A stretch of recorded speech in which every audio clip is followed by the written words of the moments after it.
Hello বন্ধুরা, আজকে আমি যাচ্ছি জয়সলমীরের ডেজার্ট ফেস্টিভ্যাল। মেনলি এটা স্যাম ডেজার্টে হয়ে থাকে, তবে মেন প্রোগ্রামগুলো এভাবে জয়সলমীরের বিভিন্ন জায়গাতে হয়ে থাকে। আজকে ছিল শহীদ পুনম স্টেডিয়ামে। স্যামে গেলে হয়তো একটু অন্যরকম অভিজ্ঞতা হতো, তবে এইখানে সিটির মধ্যে কোনো আলাদা কিছু অনুভূতি হলো না। মেলাটা মেলার মতোই লাগলো। আর একটা সাইডে হস্তশিল্প মেলা টাইপের আমাদের বাঙালিদের যেরকম হয়ে থাকে সেভাবে এখানে রাজস্থানী বিভিন্ন রকমের ট্র্যাডিশনাল জিনিস রয়েছে। বিভিন্ন রকম হাতের কাজ করা বেডশিট, শাড়ি, চাদর, তারপরে লেদারের জিনিসপত্র, এসব তো রয়েছে।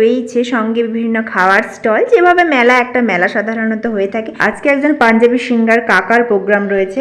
এইটা একটা আমার দারুণ লেগেছে। কত সুন্দর নিখুঁতভাবে বালি দিয়ে দিয়ে গ্লাসের মধ্যে সিনারি করছে, মানে উড বিভিন্ন রাজস্থানী চিত্র আঁকছে। এই সিনারিগুলো কিন্তু পুরোটাই কালারিং বালি দিয়ে তৈরি। মেলাতে বিশেষ আকর্ষণ ছিল উটের পিঠে চড়া, যার পিঠে চড়ে সবাই উঠছে, ঘুরছে, ছবিও তুলছে। আমি আগে শ্যামে উঠেছিলাম, তাই ওঠার কোনো ইন্টারেস্ট ছিল না। সারা মেলা অনেক ঘোরাঘুরি করে, অনেক পেট পুজো করেও মেলাতে পেট পুজো করে মন ভরলো না। আবার আসার সময় সোয়াদ রেস্টুরেন্টে ঢুকে আবার অনেক কিছু খাওয়া দাওয়া করে তবেই বাড়ি ফিরলাম। পরপর খেলাম পিনাট চাট, তারপরে পাঁপড়, চাটনি, পনির শিক কাবাব, তন্দুরি চিকেন।